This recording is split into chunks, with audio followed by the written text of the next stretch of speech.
चारियारे बुले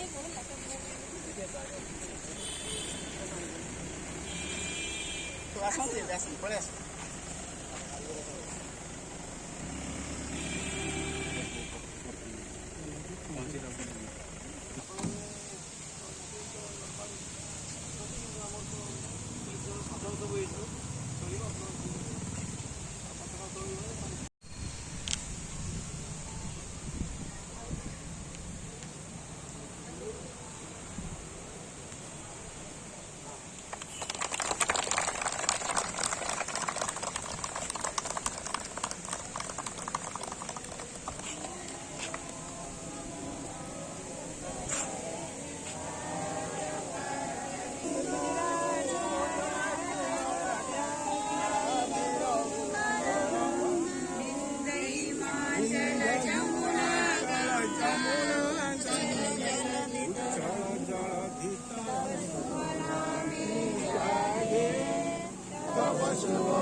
धन्यवाद।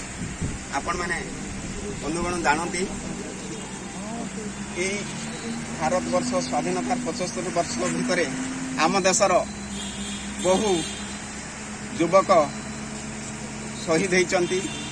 बहु आंदोलन बहु असहयोग आंदोलन पर विदेशी शक्ति इंग्रेज सरकार शासन आम भारत विदा होती।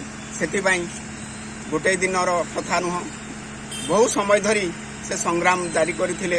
नेताजी सुभाष चंद्र बोस भगत सिंह को आरंभ कर लाला लाजपत राय एवं महात्मा गांधी असहयोग आंदोलन रे देशवासी एकत्रित हो जो संग्राम करथिले ताहा उत्तोलनीय। आज सही उत्सव को 75 वर्ष पूर्त होती। तेणु भारतर प्रधानमंत्री नरेंद्र मोदी आह्वान क्रमे आज घर घर तिरंगा आह्वान होची। अमृत महोत्सव उपलक्षे आज सारा देश उत्सव मुखरित। आज देशवासी